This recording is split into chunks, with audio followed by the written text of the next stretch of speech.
Hello everyone, welcome back to my YouTube channel Maths and Chemistry. So friends, today in this video we will practice some important questions related to your Master Cadre and Lecture Cadre exam. So without further ado, let's get started. So our first question is, two sets A and B have M and N elements respectively. हमें क्या दिया हुआ है? Two sets दिए हुए हैं. Set A have m elements, so cardinality of set A is n and set B has m elements. Okay, now next, total number of subsets of the set A is 56 more than total number of subsets of the set B. हमें condition क्या given है कि जो total number of subsets हैं set ए के वो कितने हैं. अब सेट ए में एन एलिमेंट्स हैं. अगर किसी सेट में एन एलिमेंट्स होते हैं तो उसके टोटल नंबर ऑफ सबसेट्स कितने बनते हैं? 2 raised to power n बनते हैं. अगर सेट ए में एन एलिमेंट्स हैं तो सेट ए के जो टोटल नंबर ऑफ सबसेट्स होंगे वो कितने होते हैं? 2 raised to power n. ऐसे ही अगर सेट वी में एम एलिमेंट्स हैं तो इसके जो टोटल नंबर ऑफ सबसेट्स होंगे पी सेट के वो कितने होंगे? 2 raised to power m. Okay, अब कंडीशन के अकॉर्डिंग चलते हैं. The number of subsets of the set A यानी 2 raised to power n, this is 56 more than, 56 ज्यादा है किससे? Total number of subsets of set B. जितने सेट बी के टोटल नंबर ऑफ सबसेट्स हैं उनसे 56 मोर है. ठीक है, total number of subsets of the set ए. तो हमें ये कंडीशन गिवन है. अब इस कंडीशन की हेल्प से हमें वैल्यूज बतानी है. Then values of m and n are. तो हमें ये बताना है यहाँ पे एम और एन की कौन सी वैल्यूज होंगी जो इस इक्वेशन को सेटिस्फाई कर रहे हैं.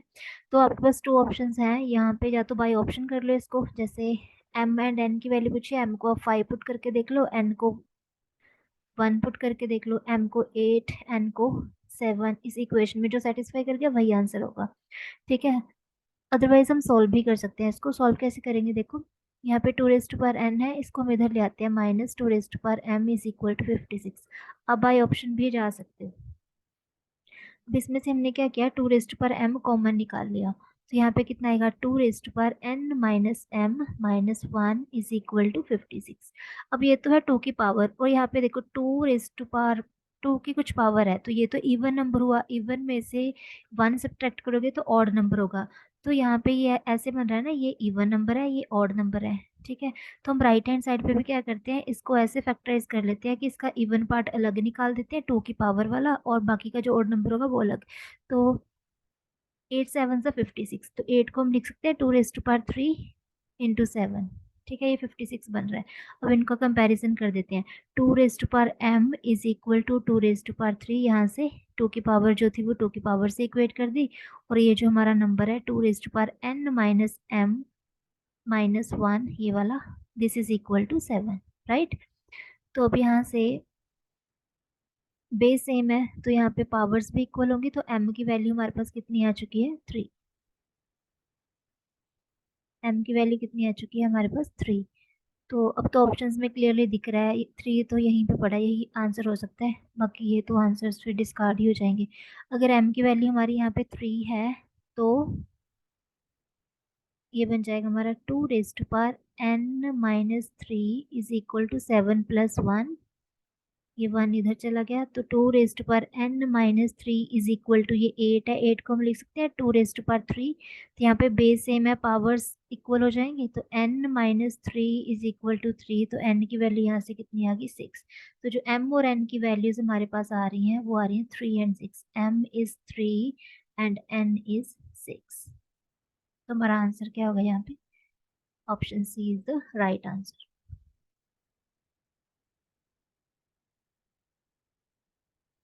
ओके,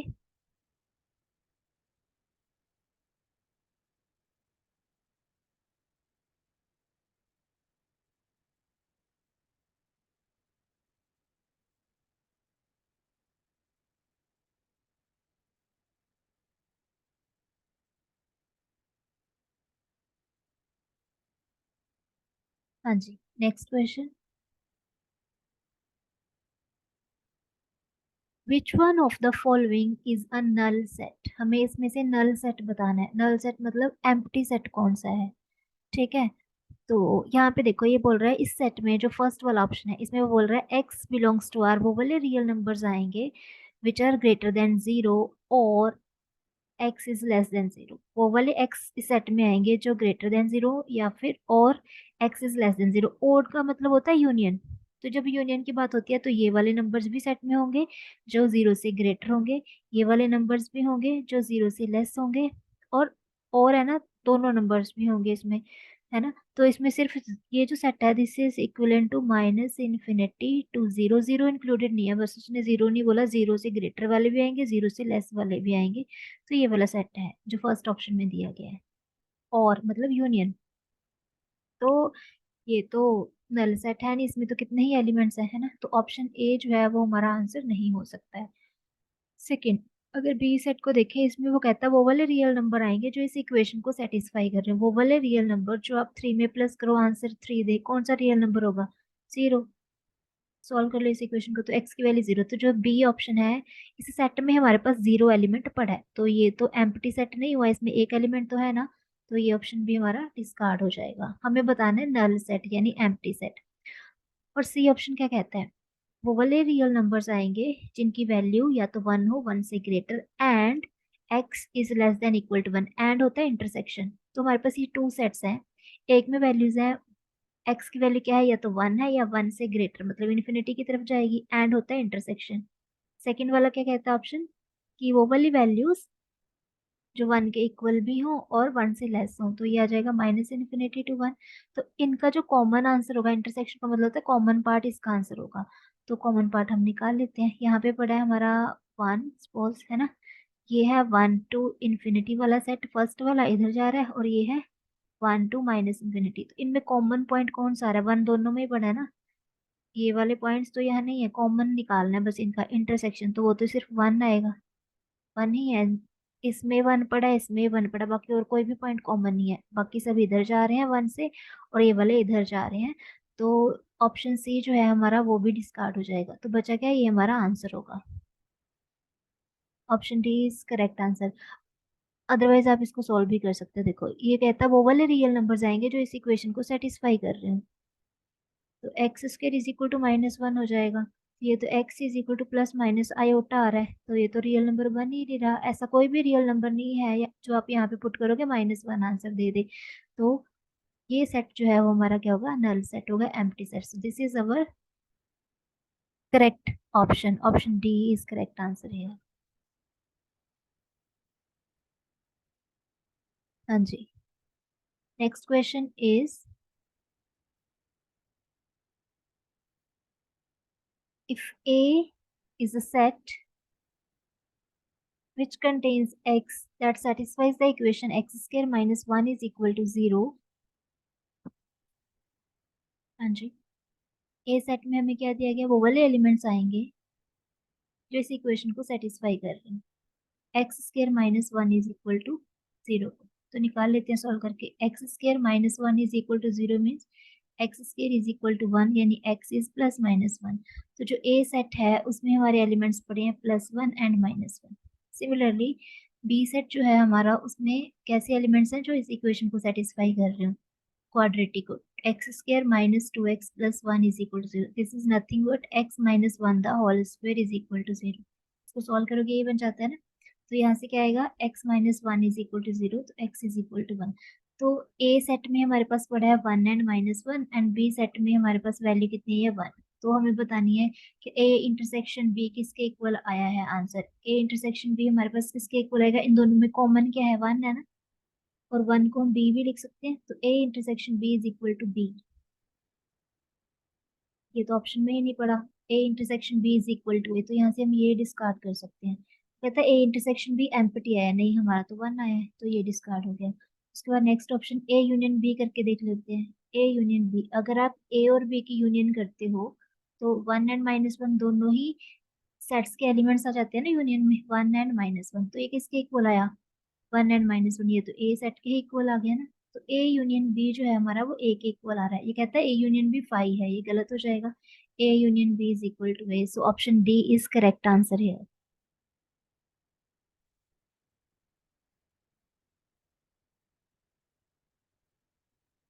हाँ जी। Next question is, set A में ऑर्डर्ड पेयर्स पड़े हैं एक्स एंड वाई, फिर y is equal to 1/x and x is a non zero real number. Okay ठीक है। एंड बी सेट है जिसमें ऑर्डर्ड पेयर है जो ये वाली कंडीशन को सेटिस्फाई कर रहे हैं, y is equal to -x, this is a straight line which passes through the origin and x is any real number, then तो हमें इनके बारे में बताना है। इस क्वेश्चन को ना हम ग्राफ से इजीली कर सकते हैं, क्योंकि जब आप ड्रॉ करोगे तो इजीली यहाँ वहां से फिगर आउट हो जाएगा कि पूछा क्या है इन्होंने, इंटरसेक्शन पूछी है ना, ये बताना है बस ये कहाँ पे इंटरसेक्ट कर रहे हैं दोनों वैल्यूज। सॉल्व भी कर सकते हैं वैसे तो। आप देखो फर्स्ट सेट है हमारा y is equal to 1/x, और सेकंड में कहता है y is equal to -x। Option से क्लियर हो रहा है इंटरसेक्शन पूछ रहा है, इंटरसेक्शन मीन्स इनमें कुछ कॉमन है, दोनों में कॉमन वैल्यू इंटरसेक्शन। तो अगर हम यहाँ पे y की वैल्यू डाल दें -x,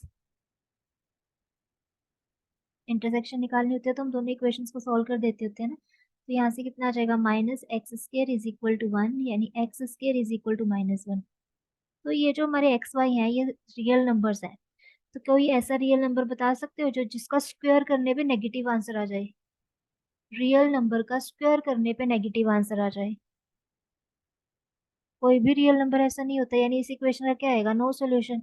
यानी जब हम इंटरसेक्शन निकाल रहे हैं दोनों की कि ये लाइन और ये वाले ग्राफ और ये वाला ग्राफ कहाँ पे कट करेंगे, वो इन पॉइंट्स पे कट करेंगे जहाँ पे एक्स स्क्वायर की वैल्यू -1 आ जाए, बट ऐसा तो कोई रियल नंबर है ही नहीं। तो ए इंटरसेक्शन बी हमारे पास क्या आ जाएगा, एम्प्टी। ओके, तो इसका आंसर क्या आ जाएगा, सी ऑप्शन। अगर बाय अगर ग्राफ की हेल्प से करना है वहां से भी कर सकते हैं, अदरवाइज सॉल्व करके भी हम इसको कर सकते हैं। अब अगर हम इसके ग्राफ को देखें तो वैसे आंसर हमें मिल चुका है, सॉल्व करके हमने न्यूमेरिकली निकाल लिया। हाँ जी। ये कहता है y is equal to -x, x को 0 पुट करोगे तो y की वैल्यू 0, यानी ये वाला पॉइंट। x को जब हम 1 पुट कर रहे हैं तो y की वैल्यू -1 आ रही है, ये वाला पॉइंट। x को 2 पुट करोगे तो y -2, और x को -1 पुट करोगे तो y की वैल्यू +1। ये ऐसे ये ओरिजिन से पास करेंगे स्ट्रेट लाइन ऐसे, ठीक है। और जो फर्स्ट वाला ग्राफ है वो है y is equal to 1/x where x is any non zero, बस जीरो नहीं है ये, बाकी तो कुछ भी हो सकता है, पॉजिटिव नेगेटिव। अब यहाँ पे हम आइडिया कैसे लेंगे, when x approaches to zero, जब x जीरो के क्लोज होगा तो y इन्फिनिटी को अप्रोच करेगा। जब x जीरो यहाँ पे होगा ना, ये 1 है, यहाँ पे होगा x जीरो, जैसे ही x की वैल्यू जीरो के नियर पुट करोगे y कहाँ पे जा रहा है, इन्फिनिटी को जा रहा है, मतलब इन्फिनिटी को अप्रोच कर रहा है। And when x is equal to 1, 1 पे इसका आंसर 1 आ जाता है, तो यहाँ पे कहीं पे होगा, मान लो 1 पे 1 दे दिया इसने answer. As x tends to infinity, जैसे जैसे आप x को बढ़ाते जाओगे इन्फिनिटी की तरफ तो y किसको अप्रोच करेगा, x अप्रोचेस टू इन्फिनिटी, 1/∞ 0। तो जो y है वो 0 के नियर अबाउट रहेगा, जैसे जैसे x को बढ़ाते जाओगे ये जो ग्राफ है ना इसका वो ऐसे आता जाएगा, ऐसे 0 को अप्रोच करता जाएगा, ये बन गया। ऐसे ही जब हमें ये तो पता है x जब 0 को अप्रोच कर रहा है तो y इन्फिनिटी की तरफ जा रहा है ना। तो यहाँ पे भी x जब 0 को अप्रोच कर रहा है तो y हम यहाँ पे देख सकते हैं -∞ की तरफ। और जैसे ही x -∞ की तरफ मूव करेगा तो y फिर से 0 होना स्टार्ट हो जाता है, तो जैसे जैसे x मूव कर रहा है यहाँ पे तो y 0 हो जाएगा। तो इसका ग्राफ ऐसे बन जाएगा। और हमें ये भी पता है जब आप x की वैल्यू -1 पुट करोगे तो y ने कितना आंसर देना, -1, ठीक है। तो ये यहाँ पे ऐसे रेक्टेंगुलर हाइपरबोला की इक्वेशन है, वैसे ये x y is equal to C type, जैसे यहाँ से बन जाएगा x y is equal to 1, इसको सॉल्व करोगे तो ये रेक्टेंगुलर हाइपरबोला।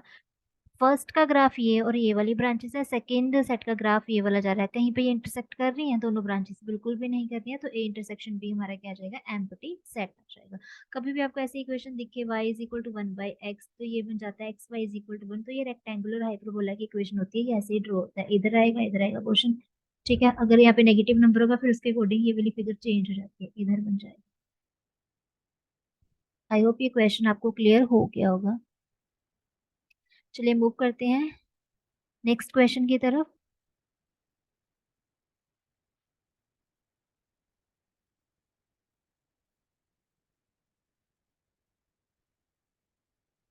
हाँ जी। In the set R of real numbers, which one of the following is incorrect statement? हमें बतानी है incorrect statement. Incorrect. हाँ जी, ये तो ठीक है. x is always less than equal to mod x. Mod x की वैल्यू, x की वैल्यू तो हमेशा ग्रेटर ही होती है. यहाँ पे नेगेटिव वैल्यू पुट करो, यहाँ से पॉजिटिव आंसर ही आएगा अगर x नेगेटिव पुट करते हो. अगर x पॉजिटिव पुट करते हो फिर तो है ही ठीक ये वाली इनक्वालिटी. ये भी बिल्कुल करेक्ट आंसर है. ठीक है, क्योंकि मॉड x जो होगा वो हमेशा क्या होता है, प्लस माइनस एक्स से ग्रेटर होता है. ठीक है, यहाँ पे ये इनक्वालिटी भी करेक्ट है, ये तो हम पढ़ते ही हैं. ये इनक्वालिटी तो रियल में हम कितनी ही यूज करते हैं. This is less than equal to mod of x plus minus y. यहाँ पे प्लस होता तब भी ये इनक्वालिटी हमारी करेक्ट होती है, नेगेटिव के साथ भी ये बिल्कुल ठीक है. ठीक है, ये भी करेक्ट है, तो इनकरेक्ट ऑप्शन हुआ हमारा ये. वैसे अगर नहीं पता चलता है ना तो पुट करके देख लेनी चाहिए वैल्यूज. एक्स में पता है एक्स क्या है, यहाँ पे रियल नंबर्स है ना एक्स और वाई. तो यहाँ पे अगर हम चूज कर लें, लाइक एक्स हम ले लेते हैं 1 एंड वाई ले लेते हैं -2. ठीक है, लेफ्ट हैंड साइड में पुट करो. लेफ्ट हैंड साइड में एक्स की वैल्यू 1 डाल दी हमने, वाई की वैल्यू -2 डाली है, तो माइनस माइनस प्लस हो जाएगा. दिस इज लेस देन होना चाहिए ये इस इनक्वालिटी के according mod x minus mod y के. ठीक है, तो यहाँ पे आ जाएगा 3 आंसर. यहाँ से सॉल्व करोगे तो मॉड 1 माइनस मॉड 1 तो 1 ही हो जाएगा ना, minus modulus of 2 is -2 is +2. तो ये आएगा 3 इज लेस देन -1. क्या -1 ग्रेटर है इससे? बिल्कुल भी नहीं है. तो ये तो इनक्वालिटी फिर गलत होगी ना, तो हमें इनकरेक्ट आंसर ही बताना था, इनकरेक्ट ऑप्शन. तो इसके अकॉर्डिंग हम जाएंगे सी ऑप्शन के साथ कि ये हमारा करेक्ट ऑप्शन है. ठीक है, आंसर के अकॉर्डिंग हमारा ये आंसर आएगा क्योंकि बाकी इनक्वालिटीज जो है वो ट्रू है.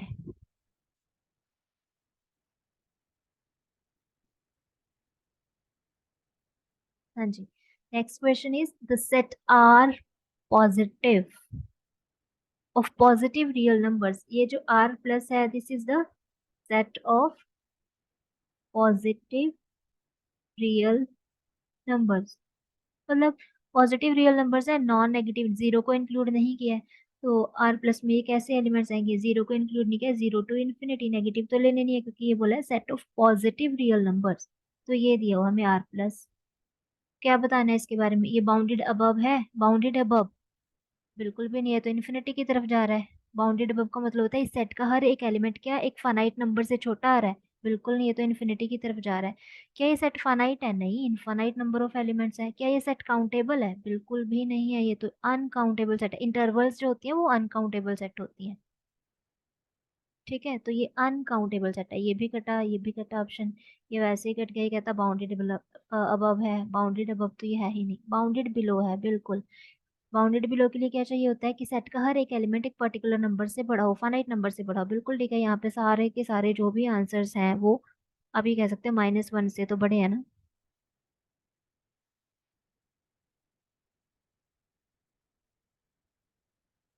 ठीक है, इस सेट के जितने भी एलिमेंट्स हैं -1 से ग्रेटर है, बाउंडेड बिलो हो गया. या जीरो से भी कह सकते हैं आप, यहाँ पे जीरो भी ले सकते हैं, जीरो से ग्रेटर है. तो ये सेट जो है वो बाउंडेड बिलो है, बाउंडेड अबव नहीं है, ना ही फाइनाइट है और ना ही काउंटेबल है.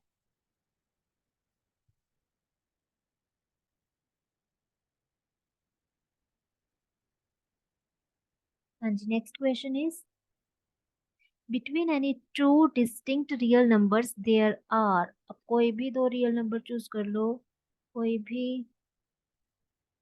देयर आर कहता है नो रैशनल नंबर, बिल्कुल भी नहीं. Between any two real numbers there are infinitely many rationals and infinitely many irrational. कोई भी आप दो नंबर उठा लो, चाहे बिल्कुल नजदीक के उठा लो, 1.1 और 1.2 के बीच में भी आपको infinitely many rationals and irrationals numbers मिलते हैं. वो कहता है कोई रैशनल नहीं होगा, गलत. ओनली वन रैशनल, गलत. Finite number of rational number, ये भी गलत. इनफाइनाइटली मैनी रैशनल नंबर, ये बिल्कुल ठीक है. अब कोई भी दो रियल नंबर उठा लो, कितने ही नजदीक उठा लो, उन दो रियल नंबर्स के बीच में हमारे पास इनफाइनाइटली मैनी रैशनल नंबर्स होते हैं and infinitely many irrational numbers होते हैं. तो इसके अकॉर्डिंग हमारा जो ऑप्शन डी है वो करेक्ट आंसर आए.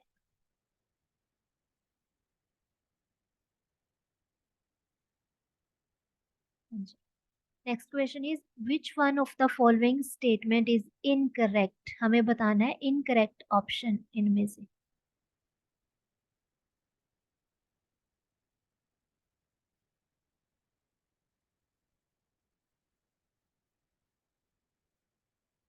Incorrect. The set Q of rational numbers is not an ordered complete. देखते हैं ordered complete क्या होता है अभी। The set R of real numbers is an Archimedean ordered field. The set N of natural number is an ordered field. Every non-empty subset of real numbers which is bounded below has infimum. ये जो last property है ना, ये result है, इसको बोलते हैं हम ऑर्डर, रियल में पढ़ते हैं हम ऑर्डर कंप्लीटनेस प्रॉपर्टी।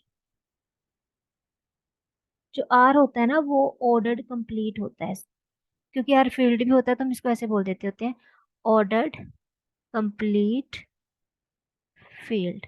ये ऑर्डर्ड कंप्लीटनेस प्रॉपर्टी क्या है, अगर मान लो आप कोई भी, आप कब बोलोगे किसी भी सेट को, जैसे आर को हम क्यों बोल रहे हैं ऑर्डर्ड कंप्लीट सेट है, ये ऑर्डर्ड कंप्लीट फील्ड है, क्यों बोल रहे हैं। ऑर्डर्ड कंप्लीटनेस प्रॉपर्टी कहती है कि जैसे सेट ऑफ रियल नंबर्स लिया, अगर आप इसका कोई भी एक ऐसा नॉन एम्प्टी सबसेट लेते हो, ऐसा आपके पास एक सेट है, आप उसको चेक करना चाहते हो क्या वो ऑर्डर्ड कंप्लीट है, जैसे हम रियल को चेक करना चाहते हैं क्या वो ऑर्डर्ड कंप्लीट है, तो हम क्या करेंगे, अगर सेट आर के आप कोई भी नॉन एम्प्टी सबसेट लेते हो विच इज बाउंडेड बिलो, अगर इससे ये इम्प्लाई हो जाता है ए has its supremum in are, ठीक है, तो ये ऑर्डर्ड कंप्लीटनेस प्रॉपर्टी कहलाती है। अगर आप कोई भी नॉन एम्प्टी सबसेट लेते हो विच इज बाउंडेड अबव, अगर यहाँ से इम्प्लाई हो जाता है ए हैज इट्स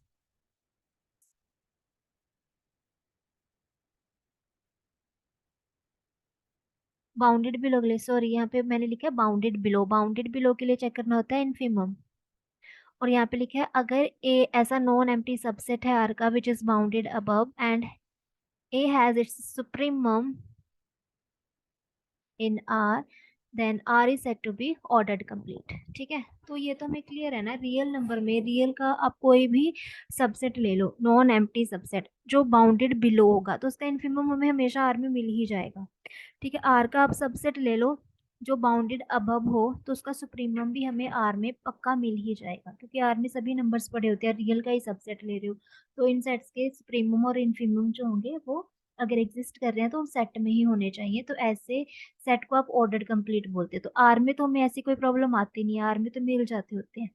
ठीक है, तो ये कहता है every non empty subset of real number which is bounded below, अगर बाउंडेड बिलो है हैज इनफिमम, तो हमें पता है हाँ यस ए सेट का जो इनफिमम होगा वो होगा आर में होगा। ठीक है, अगर यही non empty set bounded above होता तो इसका जो सुप्रीम है वो भी हमें आर में मिलता, आर ये प्रॉपर्टी हमेशा सेटिस्फाई करता है और इसको ऑर्डर्ड कंप्लीटनेस प्रॉपर्टी बोलते हैं।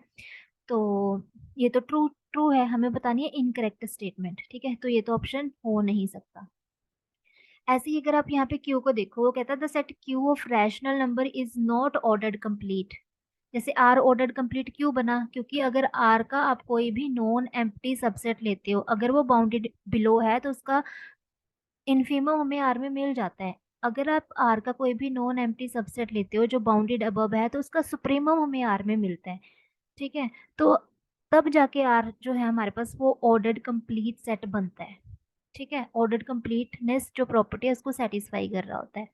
अब ये कहता है क्यू जो है सेट ऑफ रैशनल नंबर्स ये ऑर्डर्ड कंप्लीट नहीं है, तो इसमें क्या प्रॉब्लम आ रही होगी, ये प्रॉपर्टी नहीं सेटिस्फाई कर रहा होगा, जो सेट है रैशनल नंबर्स का, तो ये प्रॉपर्टी नहीं सेटिस्फाई कर रहा होगा कि अगर आप इसका कोई भी नॉन एम्प्टी बाउंडेड अबव या बाउंडेड बिलो सेट ले रहे हो उसके अकॉर्डिंग उनका जो सुप्रीमम और इनफिमम है वो हमें क्यू में नहीं मिल रहा होगा, इसने ऑर्डर्ड कंप्लीटनेस प्रॉपर्टी नहीं सेटिस्फाई की होगी, तभी ये ऑर्डर्ड कंप्लीट नहीं है। तो इसके लिए हम एग्जाम्पल दे सकते हैं क्यू के लिए कि क्यों ये ऑर्डर्ड कंप्लीट नहीं है। हम लेते हैं ये है हमारा Q set of rational number, इसका हमने एक सबसेट लेना है। ठीक है, सबसेट मैंने ले लिया ए इज इक्वल टू, ये ले ली एक इंटरवल 1 से √2 तक, ठीक है। इसकी इंटरसेक्शन ले ली रैशनल के साथ, क्यू के साथ। अब ए जो है वो सबसेट ऑफ रैशनल नंबर बन गया। ए में क्या आएगा, 1 से लेकर √2 के बीच में जितने भी रैशनल नंबर्स हैं ना, वो ए सेट में पड़े। इंटरसेक्शन ली है ना इन दोनों की, 1 और √2 के बीच में जितने भी हमारे पास रैशनल नंबर्स होंगे वो इस सेट में पड़े हैं। तो जो इस सेट का, अब ये सेट नॉन एम्प्टी तो है, दिख रहा है, A is non empty subset किसका, क्यू का। A is a non empty subset of Q. और ये जो सेट है वो बाउंडेड भी है ना। बाउंडेड हो गया, बाउंड मतलब आपको पता है ना कि 1 और √2 के बीच में जितने भी आपके पास रैशनल नंबर्स आएंगे वो आंसर में आने वाले हैं। तो ये सेट तो बाउंडेड हो गया। बाउंडेड का मतलब ये बाउंडेड बिलो भी है, बाउंडेड अबव भी है। तो क्यू ऑर्डर्ड कंप्लीट कब होगा, अगर इसका कोई भी non empty set bounded above है तो उसका सुप्रीमम क्यू में मिलना चाहिए, बाउंडेड बिलो है तो उसका इनफीमम जो है वो भी क्यू में मिलना चाहिए। अब ये जो सेट है ना, जब आप इसका निकालोगे सुप्रीमम, सुप्रीमम इसका आने वाला है √2 इस सेट का, क्योंकि हमने 1 एंड √2 के बीच में सारे क्या उठा लिए, रैशनल नंबर्स उठा लिए, ठीक है। तो इस सेट का जो सुप्रीमम आएगा वो क्या आएगा, √2। क्या √2 क्यू में पड़ा है, वो क्यू में होना चाहिए ना इसमें, जिसको ऑर्डर कंप्लीट चेक कर रहे हैं। अगर आप क्यू का कोई भी नॉन एम्प्टी सबसेट ले रहे हो विच इज बाउंडेड अबव, तो उसका सुप्रीमम क्यू में होना चाहिए था, बट √2 तो इरेशनल नंबर है, वो तो क्यू में होता ही नहीं है, ठीक है। तो ये बिलोंग नहीं कर रहा। तो ये जो क्यू सेट है ना वो ऑर्डर्ड कंप्लीट प्रॉपर्टीज सेटिस्फाई नहीं कर रहा है, so Q is not ordered complete. ये ठीक है, इसने बोला नहीं है ऑर्डर्ड कंप्लीट, बिल्कुल ठीक है। फिर ये तो नहीं है ऑर्डर कंप्लीट, तो ये भी हमारा आंसर नहीं हो सकता, क्योंकि हमें इनकरेक्ट स्टेटमेंट बतानी है। ये तो करेक्ट है, डी ऑप्शन भी हमारी करेक्ट स्टेटमेंट है, ठीक है। उसके बाद the set R of real numbers is Archimedean ordered field। set of real number field होती है, ordered field होती है, क्योंकि हम कंपैरिजन कर सकते हैं। Archimedean प्रॉपर्टी भी set of real number हमारा जो है सेटिस्फाई करता है। Archimedean प्रॉपर्टी क्या क्या होती है, let x be any positive real number and let y is any real number, y is any real number, x is any positive real number, y is any real number, then there always exists a natural number, और या फिर कह सकते हैं positive integer n such that nx is greater than y।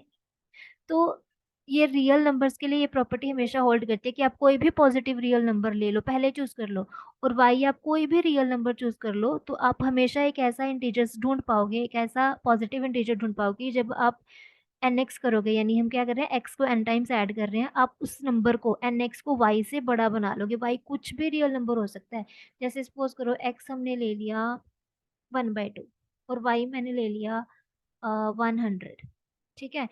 तो वो ये कहता है कि अगर x आपका क्या है, कोई पॉजिटिव रियल नंबर है, और y is any real number, तो आपको हमेशा एक ऐसा n मिल जाएगा कि आप nx करो वो इससे ग्रेटर आंसर दे दे।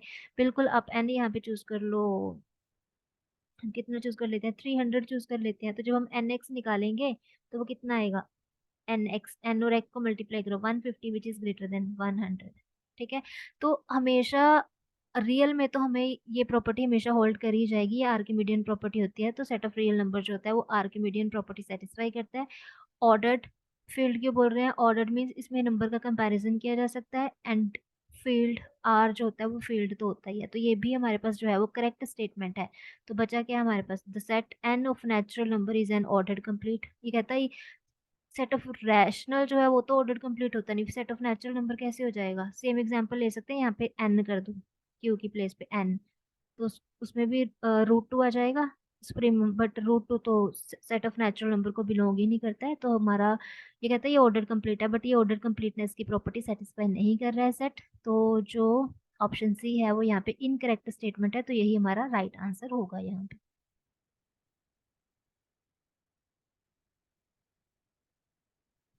हाँ जी, मूव करते हैं नेक्स्ट क्वेश्चन की तरफ।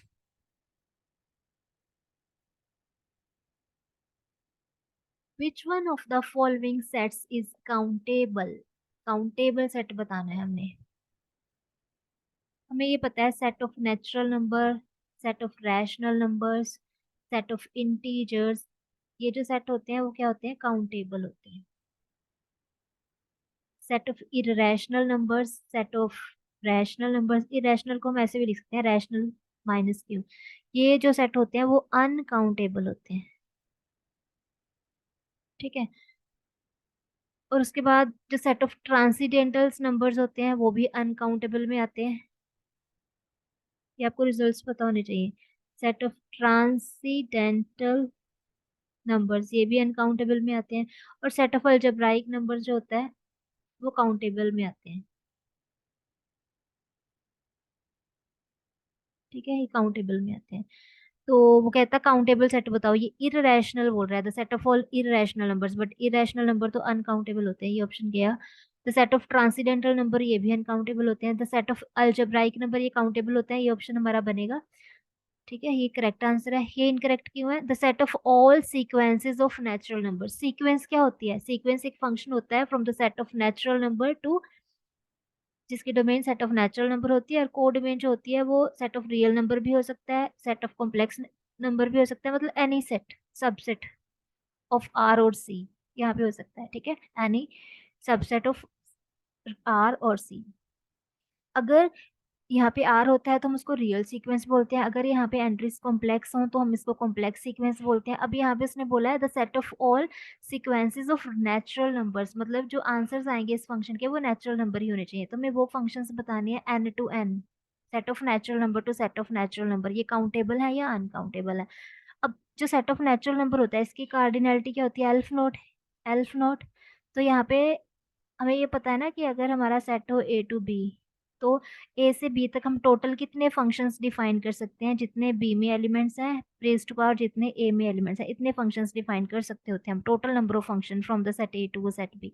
तो एन से एन तक हम कितने फंक्शंस डिफाइन कर सकते हैं? जितने एन में एलिमेंट्स हैं, ये वाले यहाँ पे लिखा है ना, बी में कितने एलिमेंट्स हैं पावर कर दो जितने ए में एलिमेंट्स हैं। यहाँ पे इसमें कितने एलिमेंट्स होते हैं? एल्फ नोट, कि ए सेट है हमारा, इसमें इसकी पावर करनी है अब जितने ए सेट में हमारे पास नंबर एल्फ नोट रेज्ड पर एल्फ नोट, तो ये जो वैल्यू बनती है वो हमारे पास बनती है अनकाउंटेबल, अनकाउंटेबल।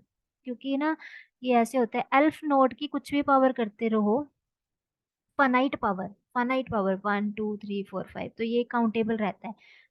ठीक है, लेकिन जब 2 की पावर एल्फ नोट आ जाता है ना तो ये अनकाउंटेबल, 3 की पावर एल्फ नोट अनकाउंटेबल, 4 की पावर, सब अनकाउंटेबल होता है। तो यहाँ तो हमारा 2 की प्लेस पे आ ही पहले एक बहुत बड़ा नंबर गया है, ये तो 2 की पावर पे ही अनकाउंटेबल आंसर देना स्टार्ट कर देता है, तो यहाँ पे नीचे एल्फ नोट पड़ा है तो बहुत बड़ा नंबर है। एल्फ नोट रेज्ड पर elf note is uncountable set, तो ये तो काउंटेबल पूछा हमने तो ये भी डिस्कार्ड हो जाएगा। ऑप्शन बी आपने याद रखना है, सेट ऑफ अलजेब्राइक नंबर्स होते हैं वो काउंटेबल होते हैं, और सेट ऑफ ट्रांसीडेंटल नंबर्स जो होते हैं वो हम अनकाउंटेबल में काउंट करते हैं।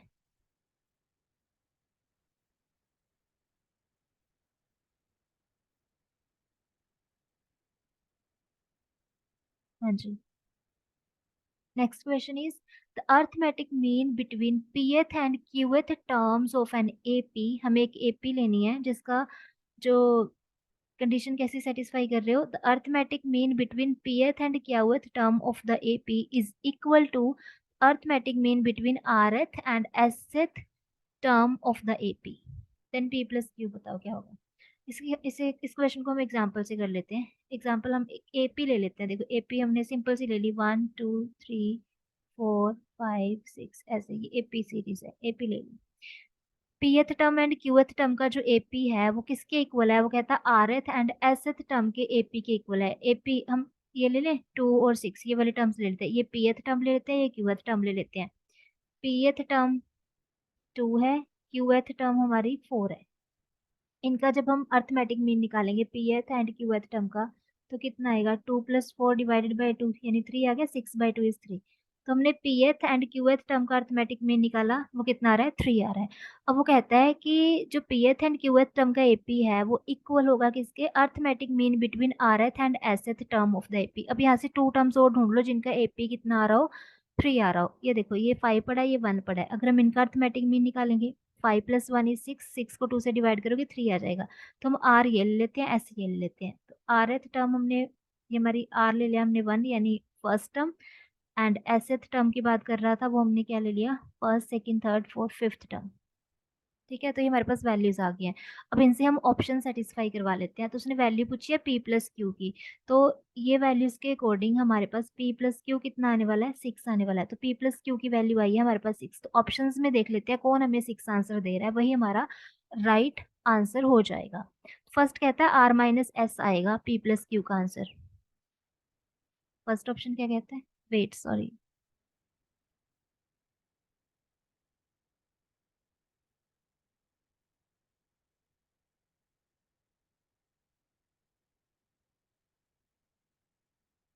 हाँ जी, आर माइनस एस, आर की वैल्यू हमारे पास 1 है, माइनस एस की वैल्यू 5 है, तो इसका आंसर तो -4 आ रहा है। क्या ये 6 आंसर दे रहा है, नहीं ये डिस्कार्ड हो गया।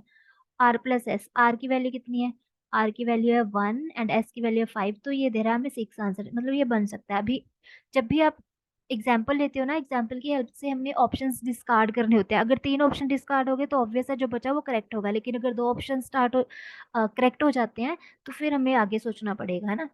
अभी के लिए हम इसको मार्क नहीं करते, हाँ ये बन सकता है आंसर, 6 दे रहा है ये आंसर, कोई और तो नहीं दे रहा है इनमें से 6 आंसर, वो देख लेते हैं। यहाँ पे आर माइनस एस, आर की वैल्यू 1 माइनस 5, ये कितना आ जाएगा -4, आर प्लस एस इज 6, ये तो फ्रैक्शन में आंसर दे रहा है, हमें तो चाहिए P plus Q is equal to 6 आ रहा है ना, ये किसके इक्वल होगा, R plus S is 6, R minus S is -1, ये -6 आंसर दे रहा है, ये भी कट गया। हमें वो ऑप्शन चाहिए था जो 6 आंसर दे रहा हो, बाकी के सभी ऑप्शंस डिस्कार्ड हो चुके हैं, इनमें से कोई भी ऑप्शन जो है वो पी प्लस क्यू का जो हमारा आंसर आया है 6 उसके इक्वल आंसर नहीं दे रहा, तो ये हमारा करेक्ट आंसर होगा। ठीक है, एग्जाम्पल की हेल्प से ये इजीली हो गया, अदरवाइज थोड़ा एग्जैक्ट जाओगे पीएथ क्यूएथ टर्म लिख के फिर उनका एपी निकालोगे, सॉरी अर्थमेटिक मीन निकालोगे, फिर आ रहा है थोड़ा एसएस टर्म लिख के उसका एपी निकालोगे, अर्थमेटिक मीन सॉरी, फिर कंपेयर करोगे वहां से थोड़ा लेंथी हो जाएगा, हो तो जाएगा वहां से भी थोड़ा लेंथी हो जाएगा, तो आप इस क्वेश्चन को ऐसे एग्जाम्पल की हेल्प से कर सकते हो। आई थिंक ये हमारा आज के लेक्चर का लास्ट क्वेश्चन ही था। यस, हाँ जी, तो आगे के जो क्वेश्चंस हैं वो हम डिस्कस करेंगे नेक्स्ट वीडियो में। आई होप ये जितना भी आज हमने किया आपको क्लियर हो गया होगा। अगर फिर भी आपको कोई डाउट रहता है तो आप कमेंट सेक्शन में कमेंट करके अपना डाउट क्लियर कर सकते हो। Thanks for watching.